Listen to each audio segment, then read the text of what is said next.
Harvard Divinity School. Eve's Innocence, Women's Biblical Exegesis in Renaissance Venice, October 10th, 2024.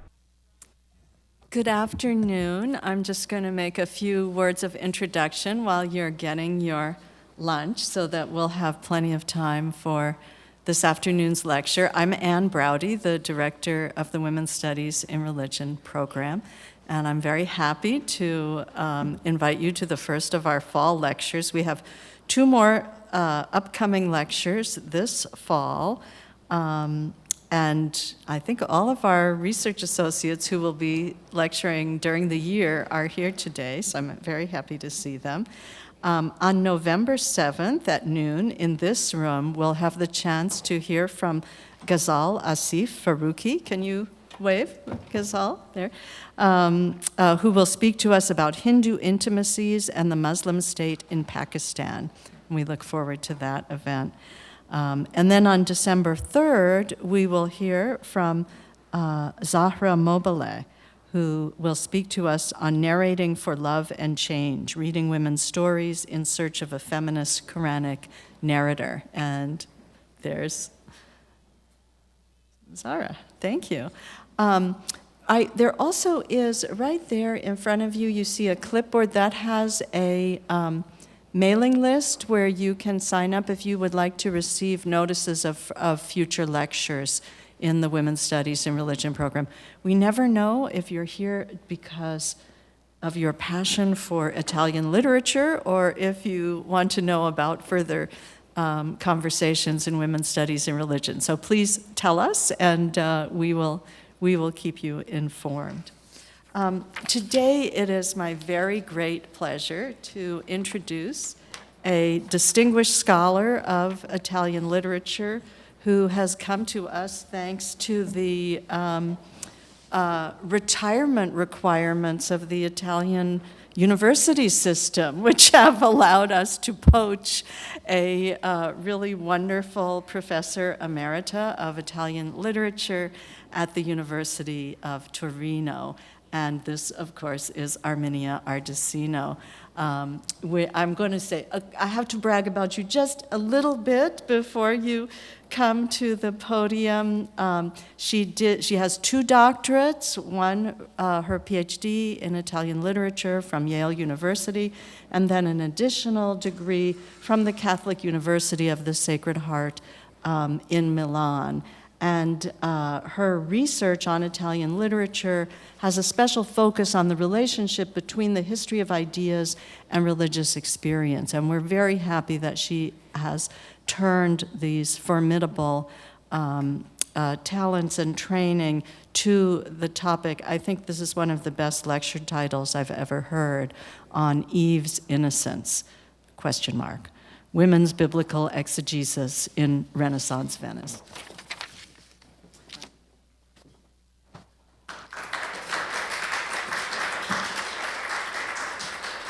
Thank you so much to all of you for being here, and thank you especially to Ann Braude, the director of the Women's Studies in Religion program, because this program and the Divinity School gave me a great chance to develop my project. And it's a rich context where I learn a lot, and I want to thank every conversation with Ann is inspiring. Is rich. And the same, I would say, about my colleague scholars. I don't mention all of them, but I'm very grateful to their friendship and their expertise that are of great help for developing my research.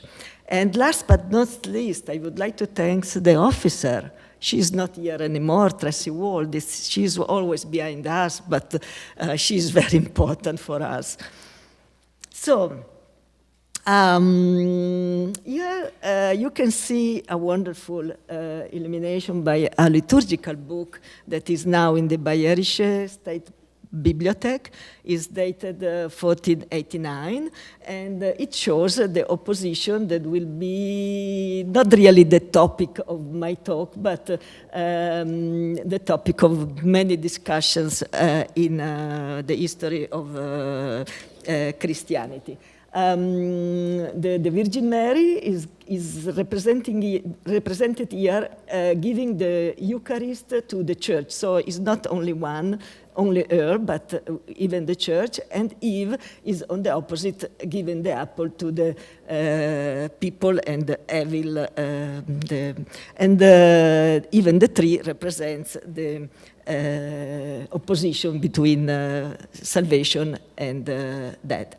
But our inquiry starts in Verona. Here I gave a map of the Venetian Republic. What you see in green is the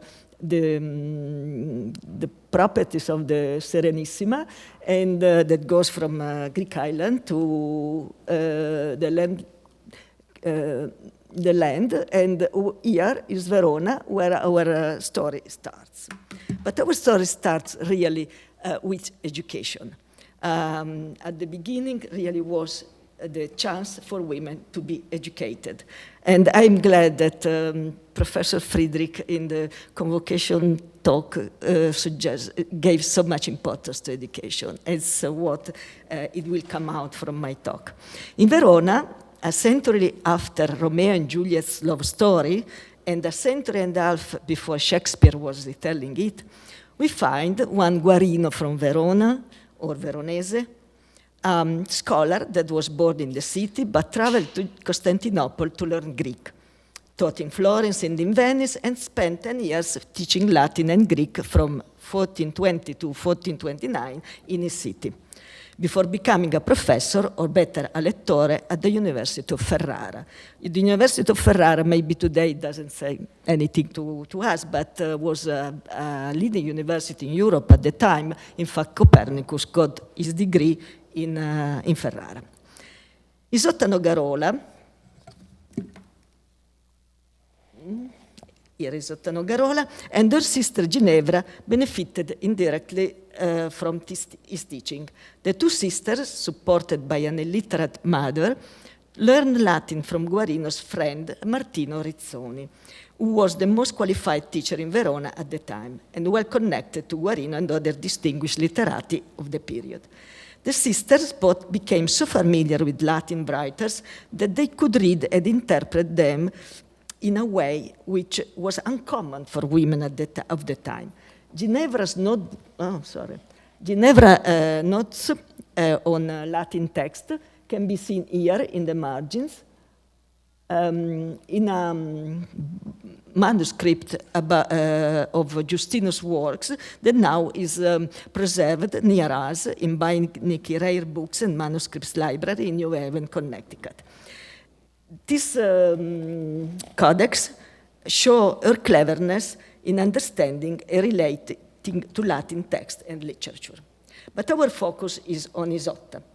Born in 1418, she obtained an education equal to that of a man of the time. She enjoyed classical literature, and her learning allowed her to read and annotate major Latin works and to extend her reading to the Bible.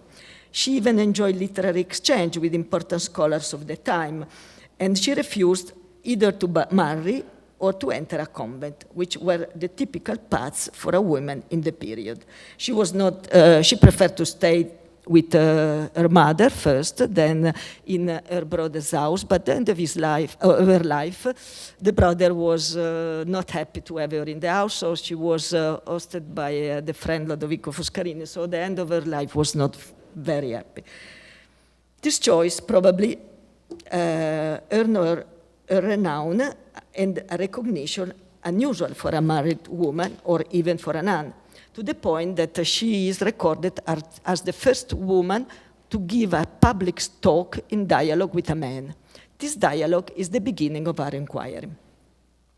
In the middle of the 15th century, probably in 1451, Isotta was involved in a debate on the question of whether Adam and Eve bore equal responsibility for his original sin. Here is a copy of the manuscript, not her own writing, but is a copy. Her interlocutor was the humanist and the statesman Lodovico Foscarini, a former judge and Venetian ambassador. He was also a good friend of Isotta and would take care of her in later years. The discussion had the title De pari aut impari, Eve atque ade peccato dialogus. It is recorded as and constructed in the form of a dialogue, a format frequently used by humanists based on Latin models.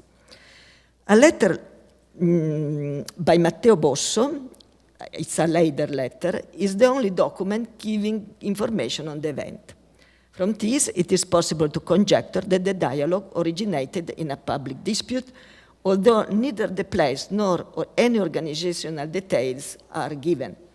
Isotta took advantage of the opening offered by humanism and attempted a secular reading of the sacred text in defense of Eve. The Bible thus became a means to vindicate women's dignity and assert their parity with men in the midst of a patriarchal society intent on perpetuating the status quo and blaming women for the world's evils. Before Isotta, only Boccaccio had approached the topic of Eve's role in human history from a secular perspective. I say history with a certain worries, but anyway, considering her primarily as mother of all living beings, a very beautiful woman sentenced to a life of pain. Boccaccio does not discuss either the fall or the relative guilt of Adam and Eve, and thus it does not engage with the question of responsibility for sin or of gender parity.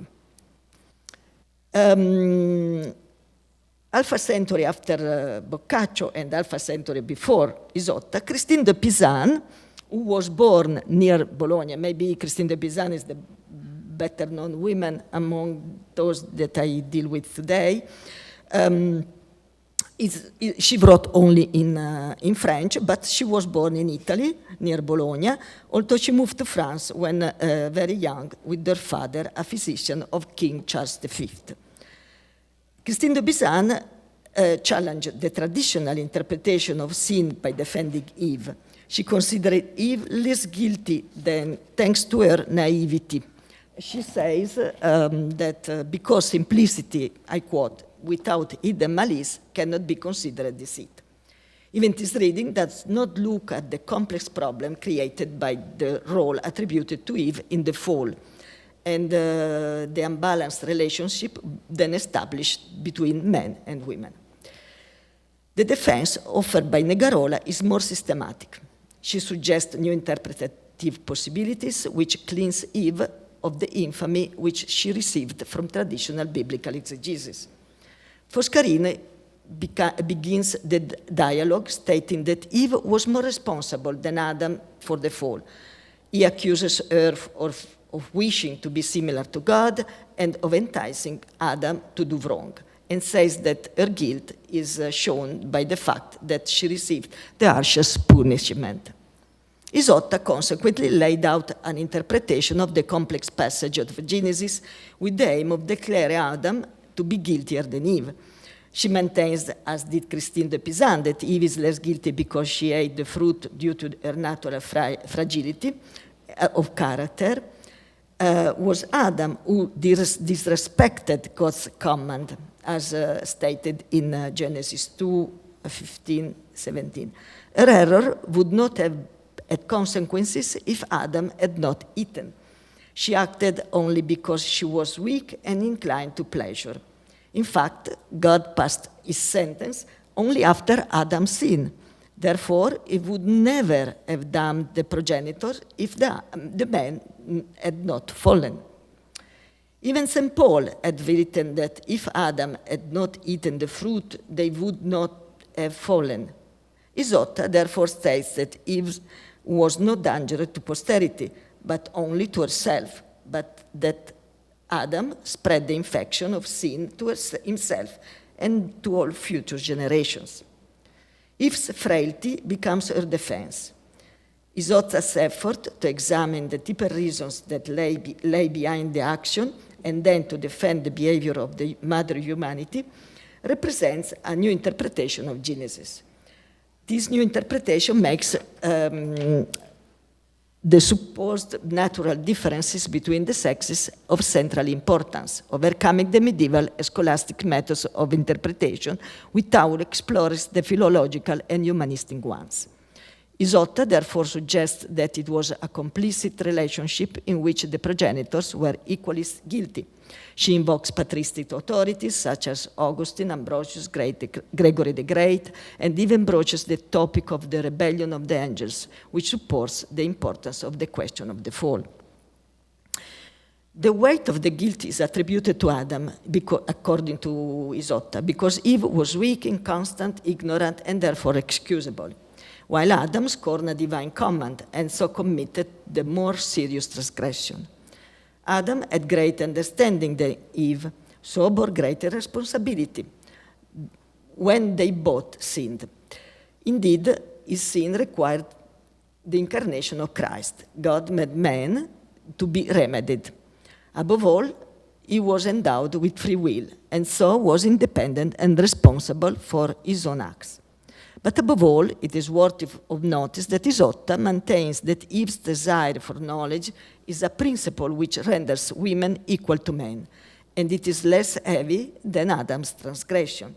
And here it's here. So I quote some conclusion by Isotta, yet it is clearly less a sin to desire the knowledge of good and evil than to transgress against a divine commandment, since the desire for knowledge is a natural thing and all men by nature desire to know.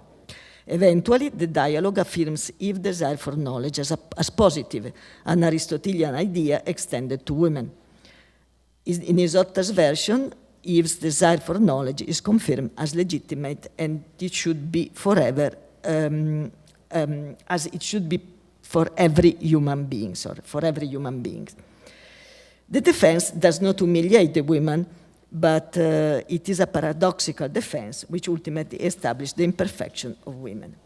The dialogue between Isotta and Lodovico, included in several manuscripts, was published by Paulus Manutius in 1563 in Venice, a time in which the defense of women were more popular, perhaps because they responded firstly to public interest in women and their role, and even because of the praise that art and poetry gave to women in Renaissance. The printed edition is, however, heavily edited. Not only have the arguments been changed, but the interlocutors too, and a third person, a man, was being added. But we have manuscripts. We have a good deal of manuscripts that preserve the former version of the dialogue, so we can relate on them for having what should be the original dialogue. Nevertheless, as Foscarini states in his last speech, the dialogue became known and sparkled, I quote, sparkled and shined amid the shadows. In fact, the issue was briefly revived a few years later in Venice by Moderata Fonte.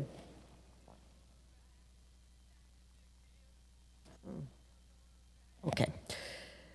In her The Worth of Woman, where it is clearly revealed their nobility and their superiority to men, published posthumously in 1600.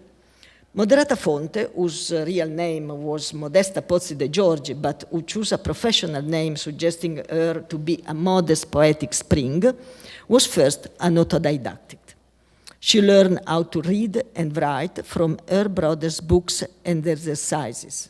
As a boy, he had a tutor at home. But later, she had a good education in Latin and music given by her uncle. She became a well-known writer thanks to her epic poem Floridoro, published in Venice in 1581. The Word of Woman is the record of a conversation that takes place over the 2 days among 7 women of different ages and different social status, variously widowed, married, in search of a husband. Designed on the formal model of Boccaccio's Decameron, it deals with the relationship between the 2 genders, but the conversation ranges widely and incorporates an encyclopedic overview of the natural social worlds, all in relation to female gender. Eve's guilt is considered in a short passage on the first day when, in the middle of a section praising women, the dissenting voice of Lucrezia recalls the association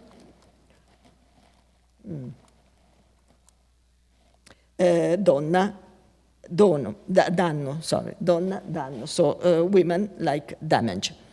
Citing as evidence the harm caused by Helen of Troy, and then a second woman, Corinna, associates instead women with gift, donna, dono, a donation sent from heaven to bring goodness and beauty to the world, while a third speaker, Elena, lists Eve's actions as a second example of harm done by women. Moderata Fonte seems to repeat Isotta's argument and defends Eve as having had an intellectual interest in the forbidden fruit, that is, a strong desire for knowledge. Adam, instead, had only a sensual appetite.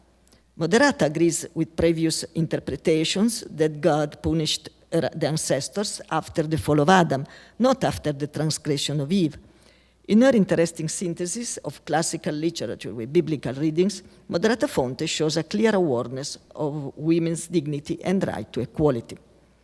Moreover, Moderata Fonte also wrote 2 religious poems on the passion and resurrection of Christ, in which she gives an important role to evangelical women as heralds of the good news of salvation, making them comparable to the apostles, a strong attempt to assign importance to the role of women in the 4 Gospels and then in Christianity.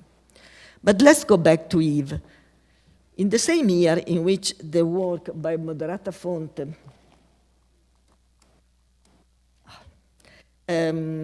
was published, Lucrezia Marinella gave to print the nobility and excellence of women and the defects and vices of men also in Venice. Venice was a printing center at the time, and she tells that she was invited by the publisher, that was a very good and important publisher in Venice at the time, the Ciompi, and that wanted to win the competition with the other publisher that published the work by Moderata Fonte. So she says that she wrote the book in 2 months, in July and August 1600.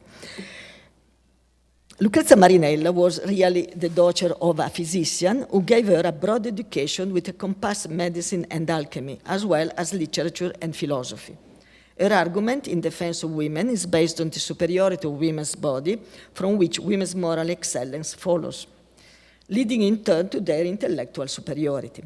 Marinella, trained by her father to have an open-minded philosophical and medical viewpoint, makes a plea for women's freedom, power and equality, considering their situation in political and social terms. For the first time, the exclusion of women from civic life is specifically linked to misogynist writing. I should add that the Republic of Venice, being a republic, didn't have a court, so the women were excluded in some way from the feast and all the courtly life that involved generally the wives or queens or other people belonging to the court. So they were quite excluded. So in some way she reflects on this attitude and the exclusion of women from the social life, and she attributes it to misogynists. The question of the fall and the respective responsibilities of Adam and Eve is addressed in chapter 5, which reiterates the arguments already seen, that Eve was not at fault, not having been explicitly instructed by God. As a result, and I quote, The original scene is more dependent on the man's will than the women's. And likewise, God himself showed it saying, Adam, ubi es? He did not call Eve, but he called Adam to remind him of the fault committed. Men, therefore, have no reason to consider a woman as the root of evil. The devil tempted the first woman only because of her superiority and perfection, says Marinella, knowing that if she fell, Adam would too. She adds that the perfect supremacy of women is realized in the Virgin Mary, who erased throughout and forever the sin committed. Nevertheless, in the second edition of this work, published only 1 year later, this argument is removed. Although other more philosophical reasons are given in support of female superiority, all biblical references are erased. Even in the Life of the Virgin Mary, a work combining prose and poetry of the following year, 1602, Marinella does not mention the fall, although she places the Virgin Mary as antithesis of Eve, a configuration that may have prompted some mention on the issue. Something happened. Was it the effect of the final prohibition of biblical translations issued in Rome in 1596? Was it fear of accusations that could be made in a city like Venice that had so many nests of heresy? This is difficult to detect, it's almost impossible, as no documents are left. But we have to underline that this was an age of severe censorship and mainly of self-censorship. So Lucrezia Marinella would later carry out a volte-face on the issue of women's dignity in her exhortation to women, in which she advises women to stay in the home and to renounce to every intellectual ambition, must have felt uncomfortable even in 1601 in using the biblical text and arguments in defense of Eve. This work, the exhortation to women, is much later. It's after 1642. This certainly meant a less favorable climate for women. Their condition became, in fact, more difficult in the mid-century, when a misogynist trend tightened its grip on Venice, initiated by the Accademia degli Incogniti, which passed judgment on issues which reflected badly on women's dignity. I put here,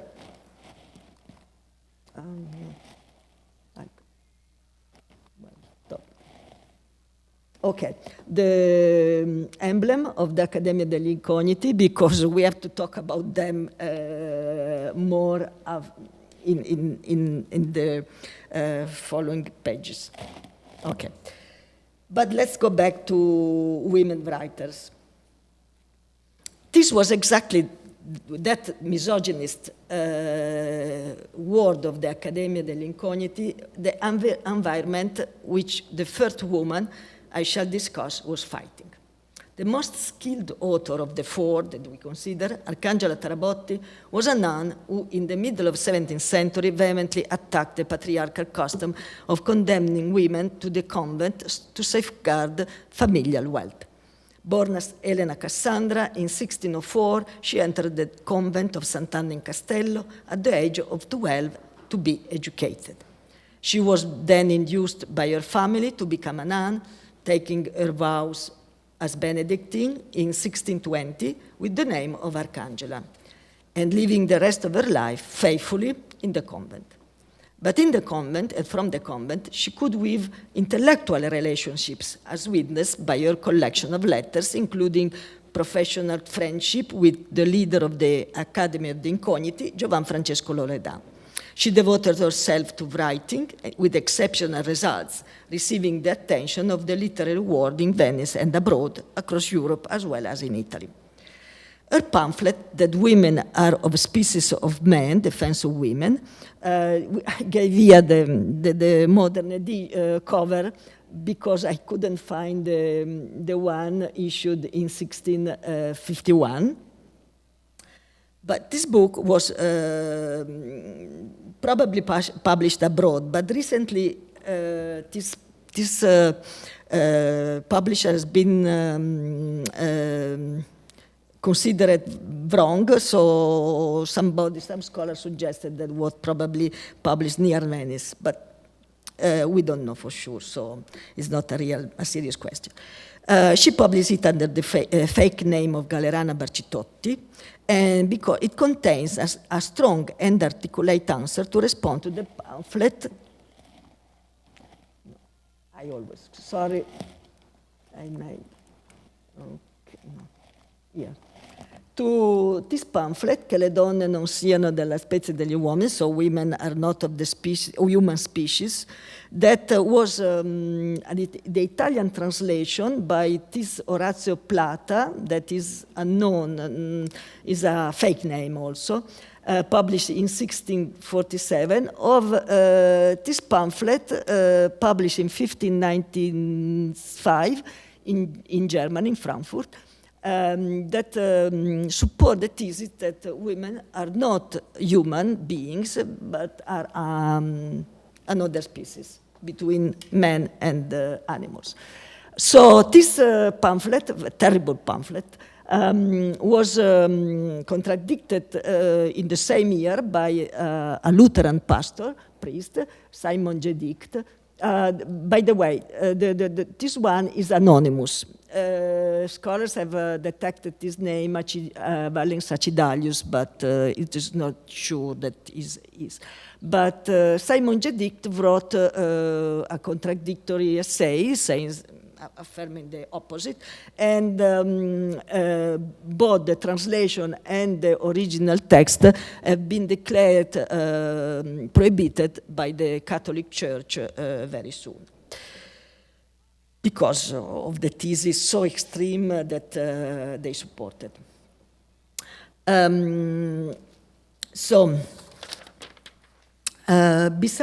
Besides a peremptory attitude with which Tarabotti defines the pamphlet as lying, sophistic, false, blasphemous, sacrilegious, erring from truth, fool, diabolical, charging it with the most negative qualities in the sphere of the sacred, she also uses some more subtle argumentation, raising doubts in the readers precisely by refuting the anonymous author's interpretations of the sacred text, on which he based his argument, because all the arguments by the anonymous writer are based on the biblical text and even on the Gospels.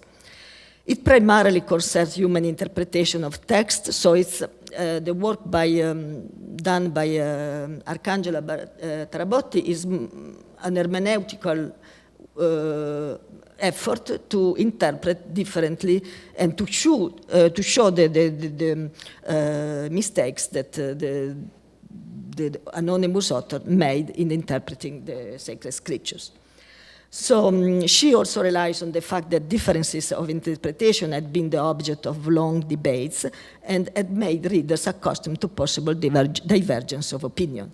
Repeatedly, she expresses her disappointment on the hermeneutical process of the so-called heretic. She calls him, the author, heretic, which she considers false and deceptive. She uses also, among other arguments, one familiar to us, of course, the defense of women through Eve, who was considered not guilty for original sin.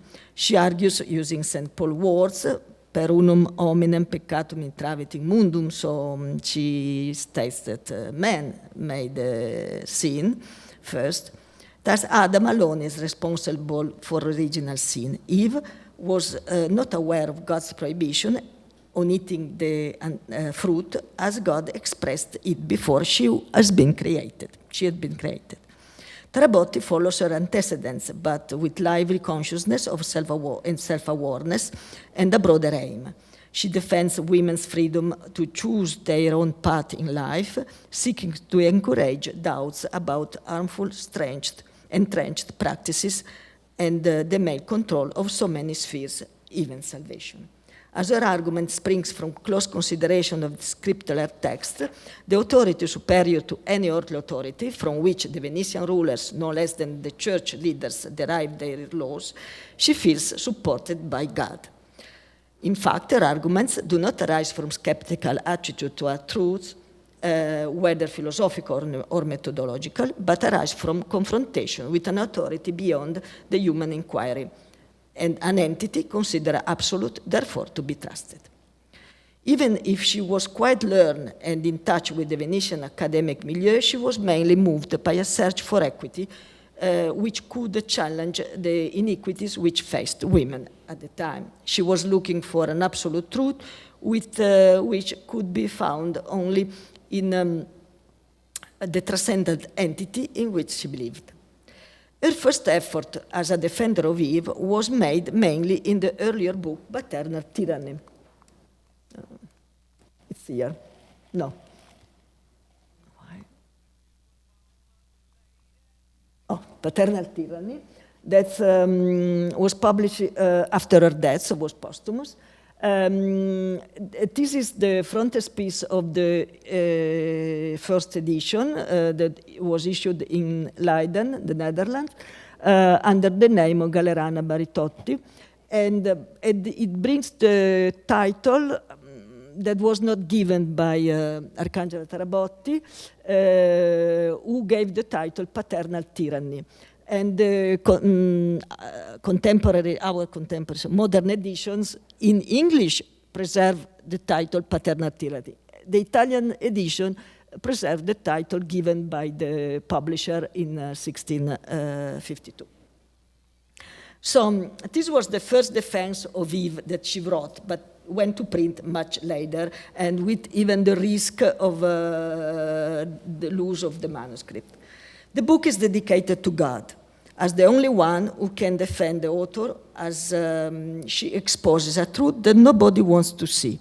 Not church representatives, who are supposed to ensure the religious motivation of girls' choices, nor the state, which has its own ragion di Stato, the control of population, for maintaining the custom of sending to convent girls, not families who save paying of a significant dowry. But the book is much more than just an exposure of patriarchal oppression masked as religiosity. Arcangela discusses the position of women in society and denounces gender inequality, defiantly defending the opposite view that men and women are equal, a parity which depends on God's will. She starts her defense on women using the first chapters of Genesis, which she closely studied to construct her arguments. The Bible is, of course, the most important reference point for Tarabotti, who did not enjoy a formal education and was mainly self-taught. Her defense draws its argument mostly from the Gospels, the letter of St. Paul, and other biblical books such as Proverbs and the Book of Wisdom, showing she was a nun, so she was used to practice the Bible. So, the story of Adam and Eve is discussed in depth in the first chapter. Arcangela starts by affirming the gifts of free will, intellect, and memory given by God to men and women equally, in order to avoid evil. The gift of free will, also given to women, is evidently a pivotal argument in her essay. She even quotes Dante, in which she calls freedom the greatest, in the passage when Dante calls freedom the greatest gift of God given to human beings.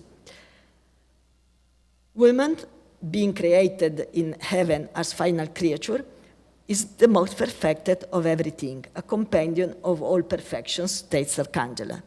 In fact, after Adam's creation, God is not satisfied, and declaring that it is not good for man to be alone, offers him a adjutorium simile sibi, so a help like unto himself. Mentioning other passages from the sacred scriptures, Arcangela states that women was ab eterno in the mind of God as the anticipation of the Virgin Mary.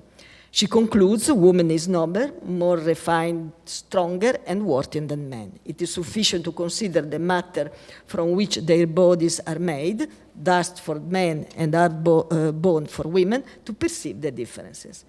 Women, in fact, have the grace duty of the word, that of carrying a child for 9 months, to which they give birth with great suffering. So I can quote at least a sentence. Yes. God, she states eventually, God, furthermore, did not give women to men as a help inferior to him. Women's creation was one of parity, indeed. Its circumstances were marked by greater excellence, in which both were made similar in knowledge and with equal claims to eternal glory. Arcangela is particularly interested in the question of free will given by God to women as well as to men. In fact, her aim is to declare the equality of the sexes and, above all, to remove the father's control over the daughters, because the lack of respect shown to a daughter's wishes transform her into a monkey. She talks about simia in Italian. She finds much more evidence in the Bible to support her arguments. Jesus' preaching is the primary examples she uses to support women's right to defend their will. Tarabozzi's spirited defense has, however, the taste of a bitter defeat, as she herself was forced to become a nun. In fact, she presents herself as a lay writer, probably even in order to enjoy more freedom and to avoid her works to being recognized in Venetian society. The question of the fall was at the time at the heart of a number of prose works published in the 1640s by members of the Venetian Academy of the Incogniti. So three members, Giovan Francesco Loredan, Federico Malipiero, and Roberto Pona, each wrote a treatise in narrative form and on the myth of Adam and Eve, and as an evident sign of the importance of these arguments in the early modern period. The story by Loredan, De Adamo, I am near the conclusion. I will not keep you in detail on the question of the three writers on our story, but at least we mentioned that by Loredan because her writings consider Adam even not for the question of original sin, but just as the beginning of human history, and the legislators that need to repair all the problems given by the sin. But Adam is, in his story, the legislator.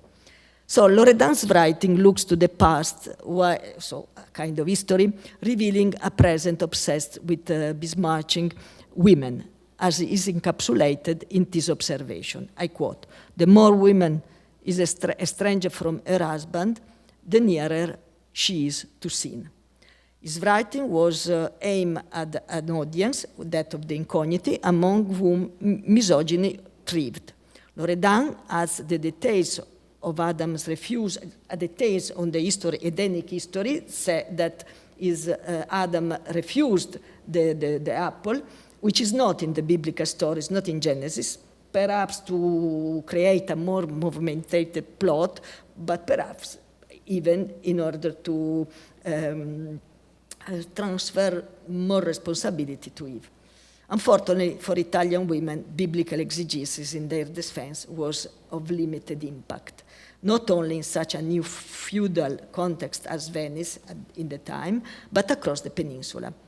Luckily enough, the ideas given by Tarabotti and Marinella especially moved to Europe, and they became well developed by French and English and Netherlands women.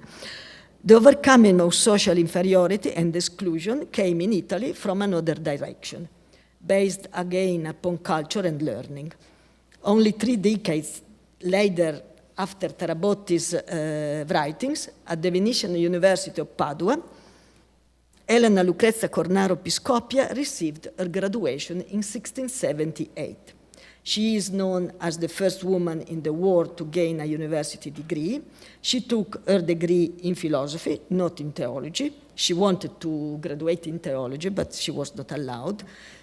Above all, her dissertation was not on biblical interpretation. So we can close here our talk. Thank you so much.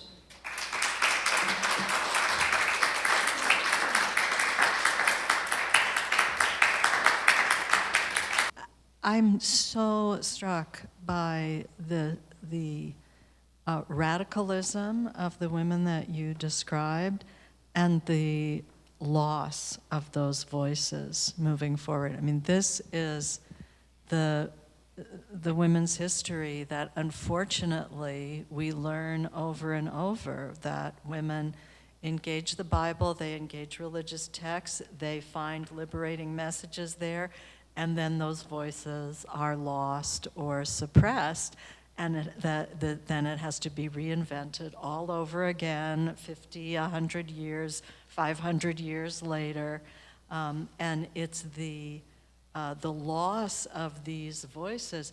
When you first began your presentation with this debate about whose fault is it, Adam or Eve, I can imagine that debate taking place today in many churches around the world. And I mean, on the one hand, I can imagine that the thoughts would be debated, but it's hard to imagine a public debate because the people who would take this issue seriously would see it as resolved against Eve, and the people who, and others might not take the debate seriously enough to think that it's worth having. So I'm just so struck by the significance of your work and the fact that you have the fact that this emerges in Italy and then is lost and then appears in France, which we tend to think of France as really the main source of feminism during this period. But, and who knows what came before the women that you're talking about, who the next scholar will have to rediscover. But I'm so grateful to you for pushing the narrative backwards in the way that you've been able to do. I think this is really, really important work, and thank you for doing it. Thank you. So thank you, and thank you for sharing it with us. We're very grateful.